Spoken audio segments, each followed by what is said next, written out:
All right, good morning. So I'm Jim Stapleton. I head up sales at Softcard. By a show of hands, how many of you have ever heard the name Softcard before you came to the conference? All right, the 3 Softcard workers. That's good. All right, so a handful of others. We actually just rebranded. Prior to that, how many of you have heard of the organization called ISIS? How many of you heard of the non-terrorist organization called ISIS? All right. So we actually, I don't know, maybe 3 years ago, called ourselves ISIS, hired a wonderful brand agency and came up with that brand. Not knowing, of course, that, a few months ago in the Middle East, an organization would choose to name itself a name that when translated in English and then abbreviated and then made into a word by the media would also be called ISIS.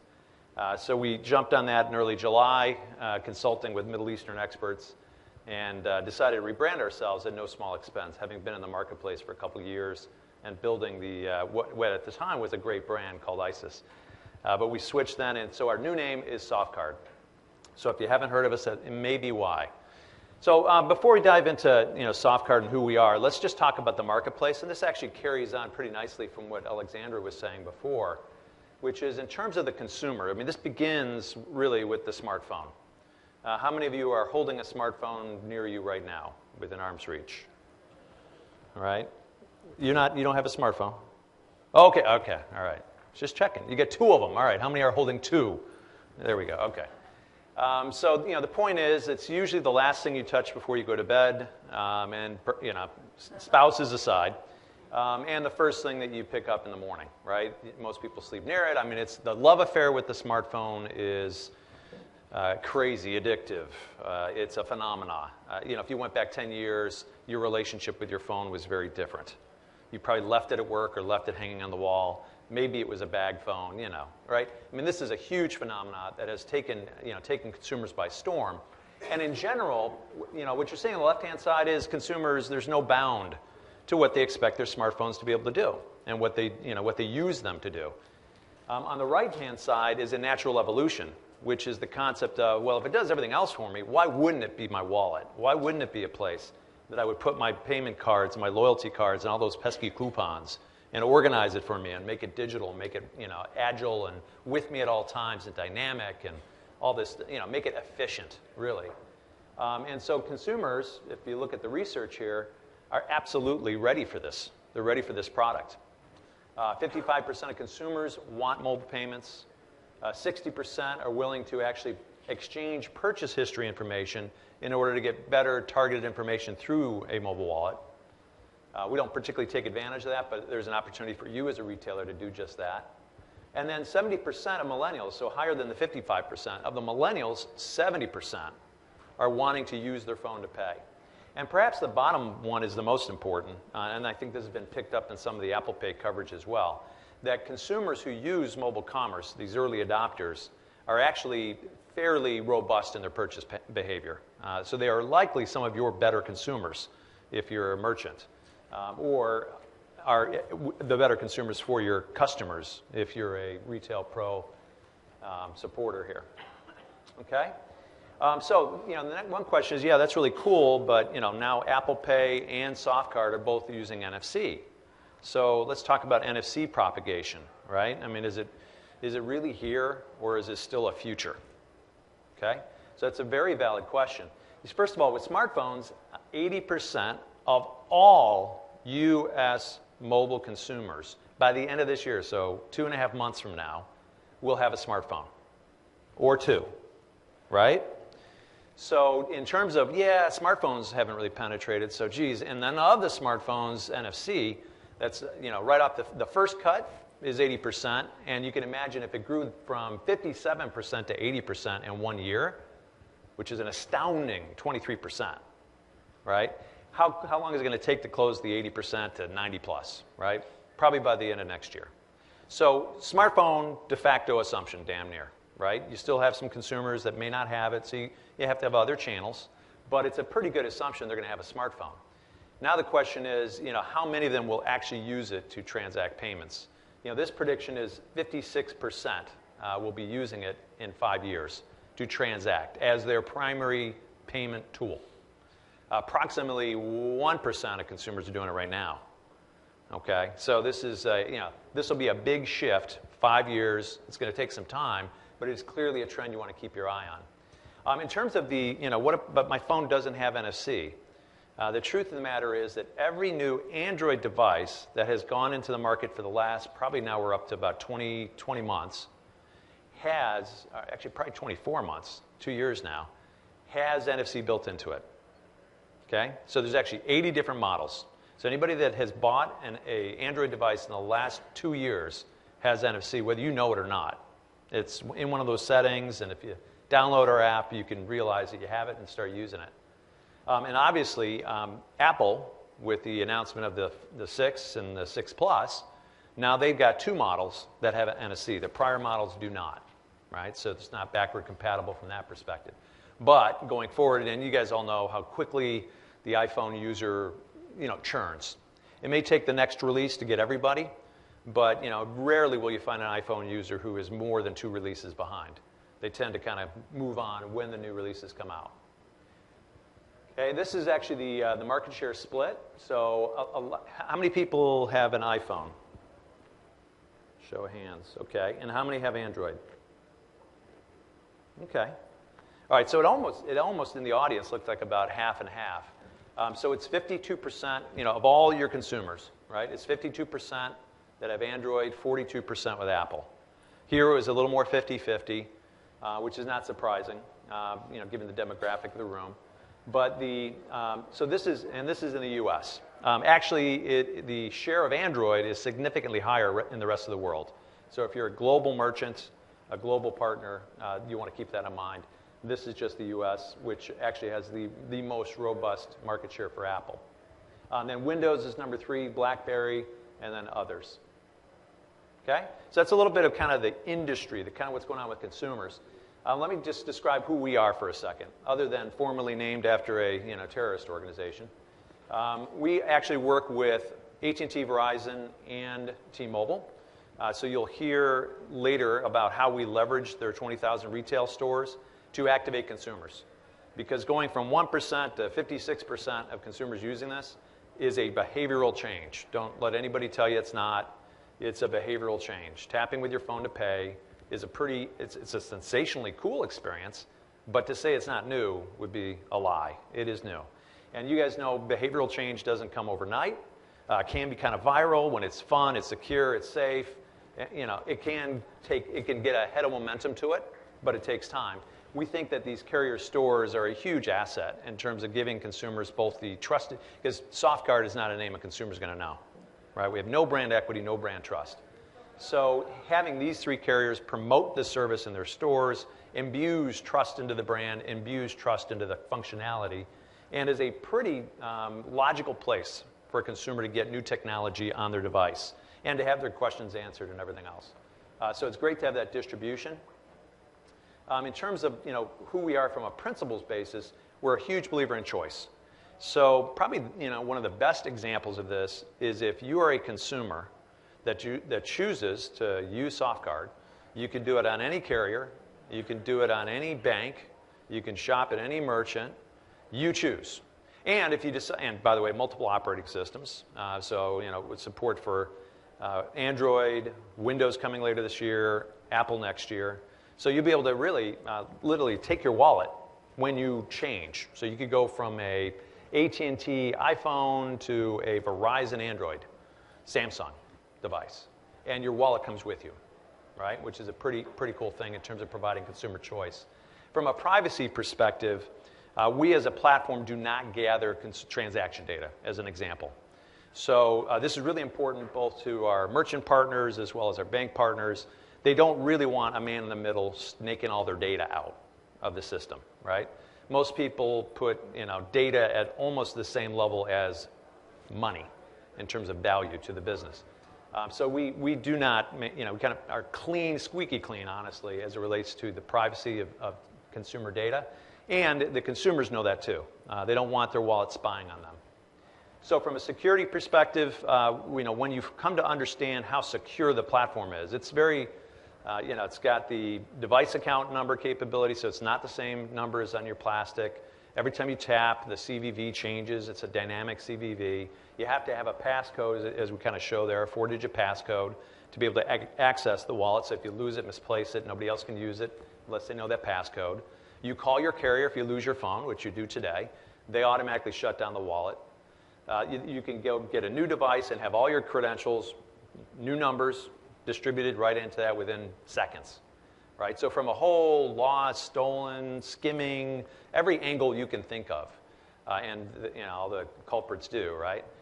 This is far more secure than magstripe is today, for sure. It also supports EMV contactless.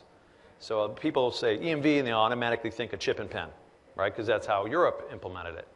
But the truth is that EMV comes in 3 different flavors: chip and pin, chip and sign, and contactless. All right, this capability supports EMV contactless. So essentially, the platform is there, it's ready. Banks have to issue the EMV contactless, and the merchants have to be ready to set up to take it, and that's it. Okay? So far, far more secure. And if you look at chip and pin, particularly in some of the industries that are find mobile payments most appealing, speed of service really matters. And chip and pin, and for that matter, chip and sign, are really incongruent with speed of service. This is a good way of saying it. Who here has a chip card in their wallets? Okay. Have you guys used it at Walmart recently? Anybody? Okay, more of a Target crowd, I guess. All right, so anyway, I have.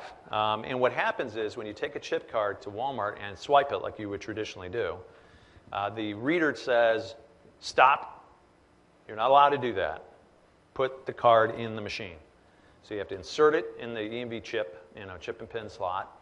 It's not PIN, so you don't have to type a PIN because I don't have a PIN established for that card yet. So it's chip and sign, but then it keeps flashing at you. Wait, wait, wait, wait.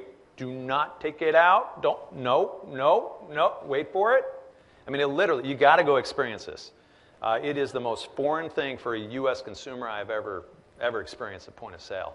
Now, luckily, they're smart enough that they have kind of configured the POS so you cannot get a receipt. All right, the receipt doesn't print out until the transaction's complete, and it's safe to remove your card. Okay, so that way, when they're handing you the receipt, you can finally take your card out, and you're less likely to leave it as well, because you're going to wait for your receipt. You may not wait for the card because you're not used to leaving it inside of a device. So that speed of service thing is not really going to go over that well with some of the partners that we deal with every day, like McDonald's and Subway, and for that matter, transit systems and everything else where contactless is really taking root. So the ability to get the security of EMV with the speed of contactless with EMV contactless, I think is going to prove to be a really successful model here in the U.S. Everything will coexist, but I think it's going to prove to be a really successful model. And then finally, simplicity. It has to be super simple to use. So for a consumer to tap and pay, they enter their 4 digits, they hold the phone, that's it. There's no barcode scanning, no barcode reading. It's as simple as, for anybody who's got an ID badge to your corporate office, it's as simple as badging into your office. It's kind of the way it works. So super simple. So what's not simple is building an ecosystem that can make all that true. So this is the ecosystem that we have built out. It's got the carriers, and underneath every one of these columns, just imagine a ... because this is an open platform. It's not in any way exclusive. It's not an exclusive club. It's a great club, but it's not an exclusive club. We look for everyone to participate and enable all the payment networks, all the banks, all the phones, and then, of course, our merchant technology partners like Retail Pro, Merchant Warehouse, and others. Okay? And the deal on the right-hand side is from a payments perspective, we didn't invent anything. We just simply took a standard, a global payment standard called contactless payment, and syndicated it into a bunch of devices. Okay? Made sure that it was actually present versus not present in those devices, and then enabled card issuing to occur on the back end and built an app, and I guess we did a lot, but we did not invent a new standard. Okay? So from a payments perspective, merchant technology, as long as you have compliant contactless technology, our handsets and our wallets are going to work. They're just going to work. There's nothing to do. Every time a new contactless reader is deployed and it's been installed properly, turned on, if you will, It is officially a new Softcard place of purchase. It's also, by the way, officially a new Apple Pay place of purchase. So from a merchant perspective, you get a 2-for-1 sale. You implement once, and you get access to both sets of consumers, in our case, across 3 different platforms. These are some of the merchants that we've been working with. We launched 2 years ago in a pilot in Salt Lake City and Austin. We went national about almost exactly a year ago today. And these are some of the brands where you can use the app currently. And again, it's essentially the contactless footprint here in the U.S., right, from a payments perspective. We do, however, in addition to payments, offer loyalty and offers or coupons, which sit on top of payments. All right, so they run alongside, and through a similar tap. So you tap your phone to pay, and when you're actually tapping to pay right now, both your loyalty number and your coupons can go into the register at the same time through a single tap. We're actually looking at breaking that out because consumers have said they'd rather get their loyalty card and their coupons into the register, make sure the numbers, it kind of all works, make sure that they can validate the dollar amount, everything's been applied properly, and then they like to come back in and tap to pay the second time. So that capability exists, and many of these merchants are already exercising that. For example, Smith's brand, their loyalty card, which grocery, obviously loyalty card is kind of the key vehicle for consumer engagement. So the Smith's card goes into the wallet. Every time I tap to pay, doesn't matter what payment product I'm using to tap to pay, I pick that one independently. As soon as I tap the Smith's register, the reader, the Verifone reader that's sitting there, it knows that I'm at a Smith's. It sends that information to the phone. The phone says, oh, I've got a Smith's card, and sends it all in a single tap. The consumer doesn't know anything's happening. So from a convenience and friction removement perspective, this is brilliant. I don't have to carry around a key fob. I don't have to fish around. I don't have to go into this, which of my phone numbers did I register with, discussion with the clerk. So again, getting the speed of service and convenience for both consumer and merchant, that the loyalty card is an actual, absolute home run. And then from a coupon perspective, similar thing, right? I don't have to go through the Sunday circular. I don't have to worry about paper coupons. I don't even have to worry about those email coupons you get, right, that you got to print out ultimately, or fish around when you're in the point of sale, trying to find the right email and zoom it in right and try to barcode scan it. In this case, all those offers are delivered into the application in a nice little container.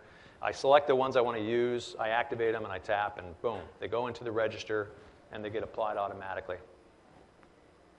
So what do you got to do to make this make any kind of mobile commerce thing work, right? One, you got to have the technology deployed. And that has been absolutely a headwind for NFC up until now.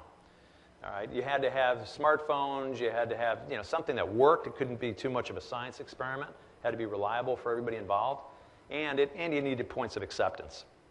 So the combination, honestly, of the EMV mandates that are established for next year, about this time next year, have driven a refresh on readers that has been extraordinary, far out of normal cycles.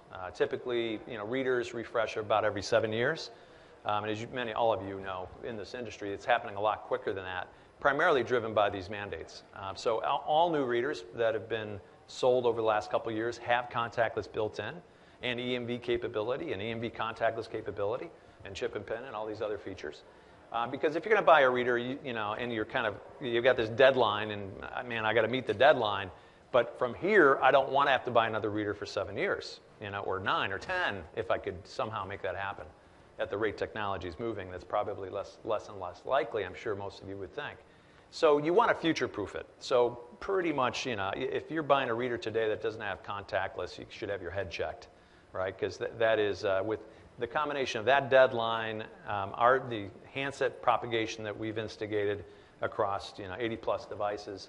Now iPhone coming in as the 10th manufacturer, so 9 out of 10, now 10 out of 10 manufacturers are including NFC. The points of acceptance, it'll take time to propagate, and there's backlogs at Verifone, and you got to get the technology, deploy the technology. But it is kind of a fait accompli at this point, right? Very different than it was 3 to 5 years ago. And the smartphones have propagated even faster. So that part's coming together pretty nicely. And then, in terms of engaging users, this is where the behavioral change is the headwind. That's the big challenge. And generally, they like it, but boy, that's a behavioral change.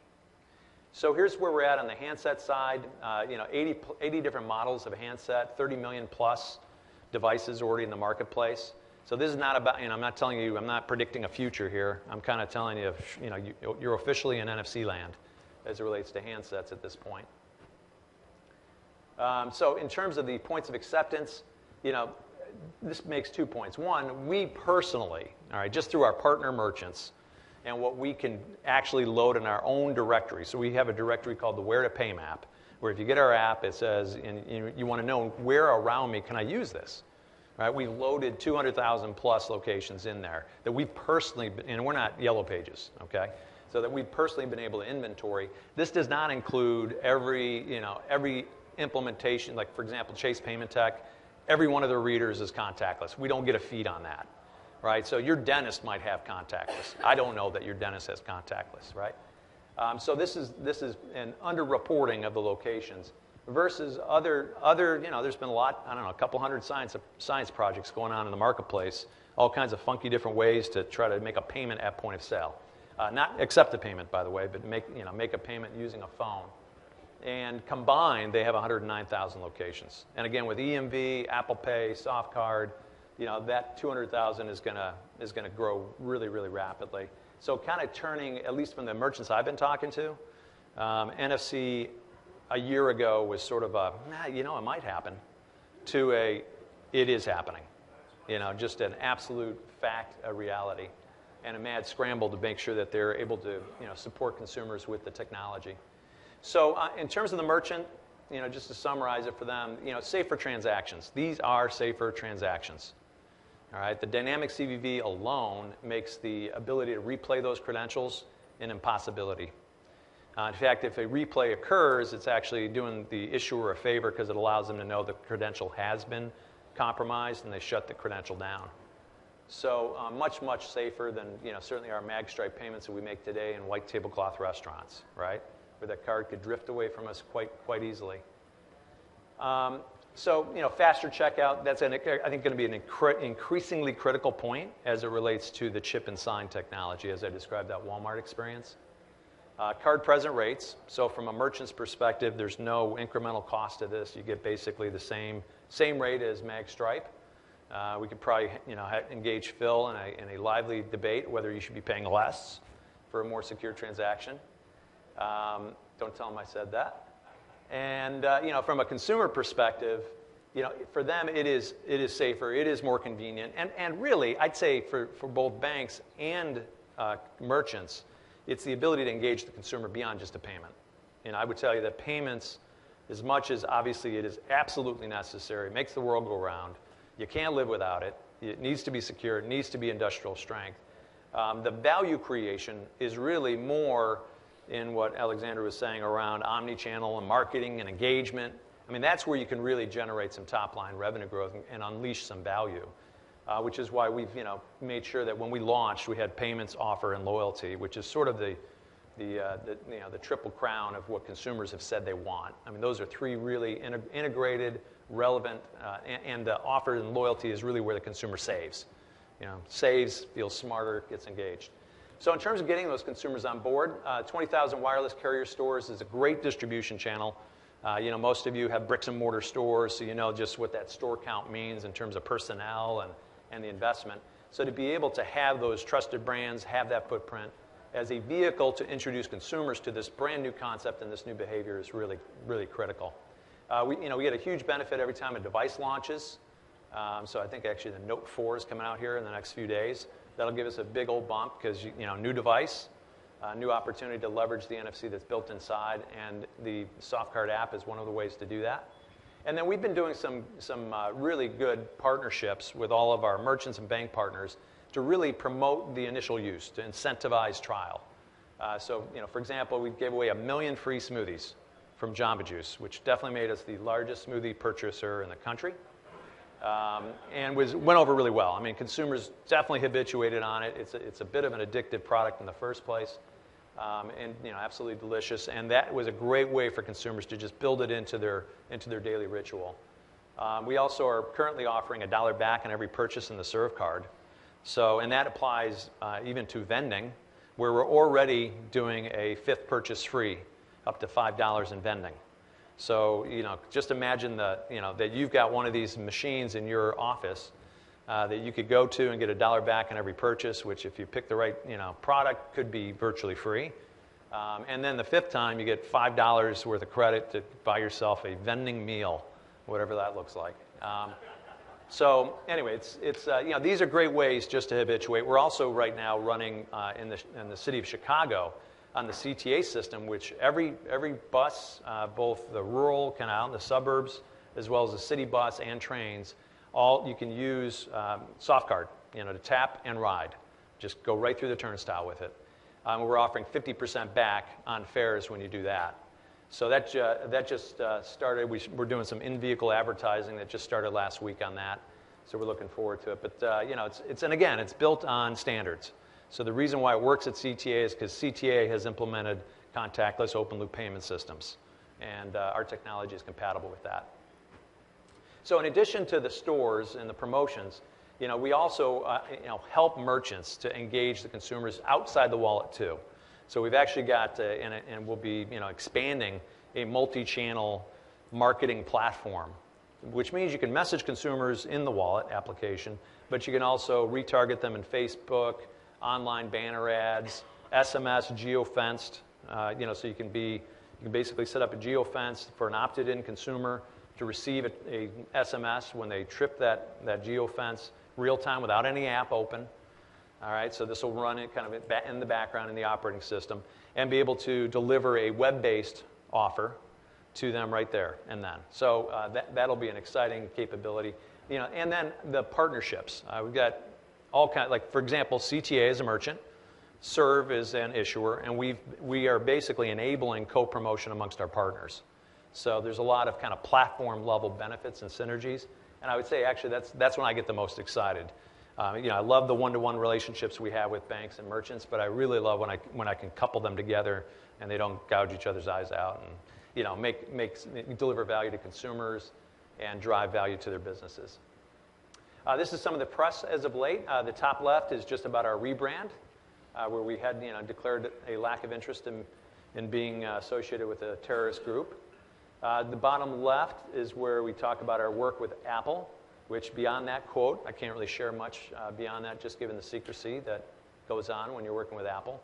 But the bottom line is that next year we will be able to have the Softcard application run just like it does on the Android on the iPhone 6 and 6 Plus, leveraging a SIM-based hardware solution, which if anybody wants to ask questions about the difference between that and the embedded, we can talk about that. One of the biggest launches, Subway, 26,000 stores. Before I was in this position, I had no idea that Subway was the largest retailer in the U.S. by store footprint. Had no idea. But once you start looking for them, you'll see them everywhere. They're just like in every strip mall. I think you start with Subway and then you say, okay, I'll build a strip mall as long as they're going to be here, right? And then you build out the rest of the strip mall. So there, 26,000 locations, just launched nationwide. McDonald's has actually had this technology for 10 years, just enabled their drive-through. So they've got 14,000 stores, 12,000 now. You can pay in the drive-through, which is a majority of their traffic. So that's a really relevant thing in terms of being able to provide this capability to consumers. Some do come in the lobby. Some urban locations only have a lobby, but the drive-through is a very, very popular place for McDonald's. All right. So I kind of already mentioned this. The scope of what we're delivering to consumers and what you as merchants can deliver and engage on is paying with your phone. Again, you're going to take a payment anyway, though. I'd have to tell you. All right. I mean, it's more secure, so it's got a little advantage, and it's card present. So you're getting more security, not paying more for it. So that's good.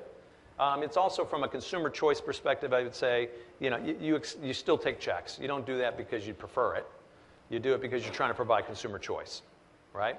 So, being able to provide consumer choice and make sure you're responsive to this growing set of consumers who prefer to pay this way is really important. So that's payments. But the ability to engage consumers, to drive incremental footfall, incremental frequency, shift what they buy, have them introduced to new products and services. Right? All the marketing objectives that people have historically used offers for, but being able to do it without all the friction. I don't spend my Sunday clipping coupons. I wouldn't know what to do with them if I did. I don't have an organizing folio. I don't carry it around with me, but I always have my mobile phone. And I'm engaged more in digital offers than I ever was in paper offers as a user. Okay? And I think you would find the same. In terms of loyalty cards, no one likes having, there's literally people who I've talked to have a wallet dedicated to loyalty cards. An entire wallet. So they obviously do not say no to any loyalty card program that they're invited to join. Right? They have a stack of them.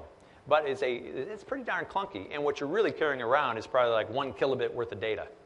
Right? Here's the merchant name and here's the loyalty number. You obviously, many of us have, 32 gigabytes of capacity on our mobile phones. So you can imagine loyalty data probably fits in there pretty easily.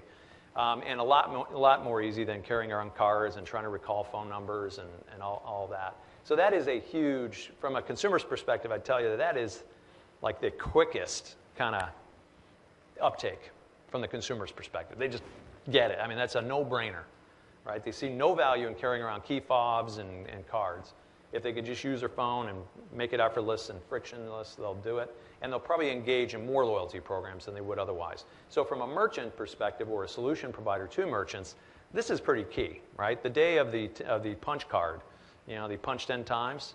I mean, how many people actually, have a bunch of one-punch cards, right, that are laying around somewhere, never brought them back in? Not because you don't want to save the money, probably not even because you didn't go back. Just, it's a pain. It's unbelievable. So that vending machine program is effectively a 5-punch punch card. And you know what you have to do? Nothing. You actually don't sign up for any program. There is no URL. There is no ID. There is no password. There's no credential. There's no key fob. There's no card. There's nothing. All you do is go up, you tap the machine. The machine recognizes the Softcard wallet and says, hey, I've seen you before. In fact, Jim, you did your last transaction in Dallas, which is where I'm from. But you just hit the vending machine here in the New Orleans airport. I still recognize you. So that's your second vend. You get 3 more, and the next one's $5 free. Okay? No friction whatsoever.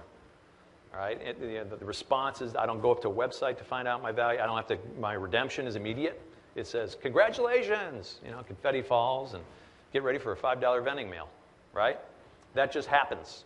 It's all frictionless. So if you can do that in a vending machine, imagine what you could do in a more sophisticated retail environment to leverage that experience. And then, of course, the safety features. These are just some screenshots of what the app looks like. So, it starts with the payment card, and you can kind of slide to the left, this little carousel. You can load multiple cards. Stores and brands, just a listing of places that I can use the device, either to pay or save or both. Loyalty just shows my loyalty cards, offers, et cetera. And there's lenses where you can say, I want offers near me now. Okay, so you're getting ready. I'm hungry. I'm looking for lunch, right? Which you probably are by now. And you look at it, and it'll say, here's the places you can use this device right around me right now. So, if you're at all interested in participating, there is a unique opportunity actually with our partner Merchant Warehouse, along with Retail Pro, where we're doing a pilot. Now, first of all of the Genius platform is already contactless capable. So if you already have Genius, all you do, you're good. You're good. All right. The second bullet is perhaps a missed opportunity. I mentioned that where to pay map, the directory of locations that we send consumers to, and it's been a very effective way to drive foot traffic. It's very simple yet elegant. We provide that data to our consumers to encourage them to use the application. We do not charge merchants for that listing. So unlike Yellow Pages and all these other directories, we don't charge for it. In fact, we are hungry to bring in more, right? Because our consumers, if there is one gripe they have, it's not enough places to use it. So this is a great way to solve that problem. So if you've got locations that are contactless enabled, Genius or not, we'd love to load those on our directory and start driving foot traffic to your merchant endpoints. Okay? Now, if you want to get into offers, though, this is the exciting thing. With the Genius platform, we're actually right now piloting being able to do offers over the Genius platform where we distribute an offer to a consumer. They come in, tap on the Genius platform, and it's integrated fully into Retail Pro, and the discounts are applied. Okay? So basically, and there are a few remaining slots right now. that are available. So if you're interested at all in that, that'd be great. If you are not on the Genius platform, it doesn't mean we can't work, but this is actually a pretty neat little pilot. So I'm going to ask Tony Abruzio to stand up. Tony's in the back of the room. He has been here the last couple days. Hey, Tony. And he'll be, he along with actually Mark and Shelley. You guys want to stand up? These were 3 of the 6 people who knew Softcard.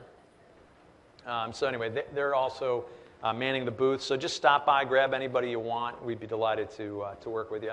And between what we're doing, what Apple Pay is doing, EMV, I think you are going to see that this is an incredibly vibrant marketplace that in many ways you could argue is just born this year. And I think is going to be an exciting place to be. So any question? How much time we got? Maybe 2 minutes? Is that right? Yeah. Mike? All right, so maybe a couple minutes for questions.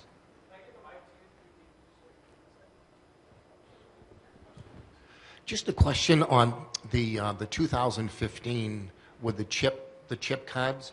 So if you have a contactless reader like Genius, can you pay wave with those cards, or do you have to? Yeah. Yeah. Okay. So well, first of all, today so there's multiple levels of contactless. There's a level of security called EMV contactless. Today, most of the issuers are not issuing there yet. They're issuing here, which basically provides a different account number.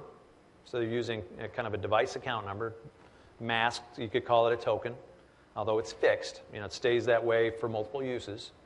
And then there's the dynamic CVV, which rotates every time in a random, predictable only to the person who seeded it, right? So the issuers, it's kind of like an RSA token for anybody who's ever used that to get into your VPN. They seed the counter inside the wallet. They seed it inside their authentication server back in their auth server. And then those things click away together and everything's happy until they start to see a repeat of the same CVV. Then they shut the account down. Mm-hmm.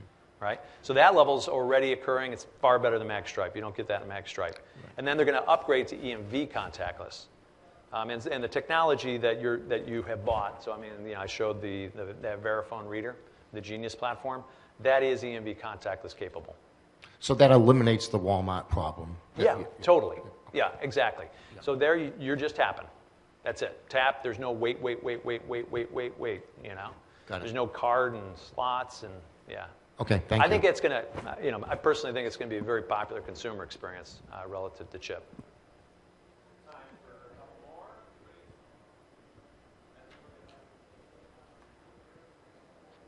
more. All right. Well, Mike, thank you very much. So we are around. If you have any questions, you can just grab us. All right? Thank you. Yeah. Pleasure.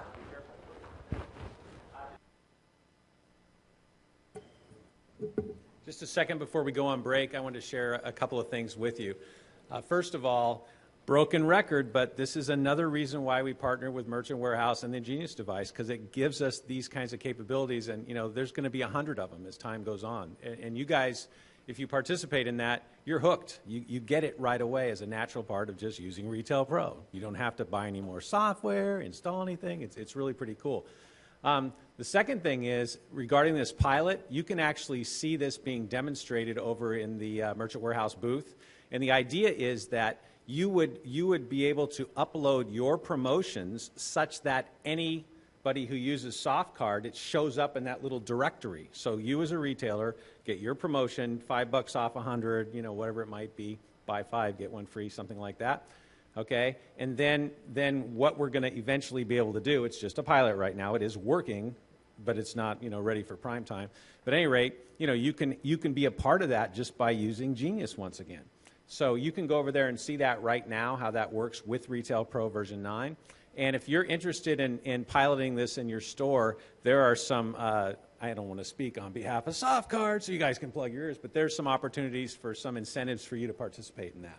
So it could be worth your while. So please contact me if you want to be a part of that. And the third thing is, if you can activate this on your phone right now, I happen to know that if you walk down the street towards there's a little river park down here, a couple blocks away. There are 3 vending machines that take contactless, and you can start getting your free Cokes. All right, thanks so much, guys. Enjoy your break.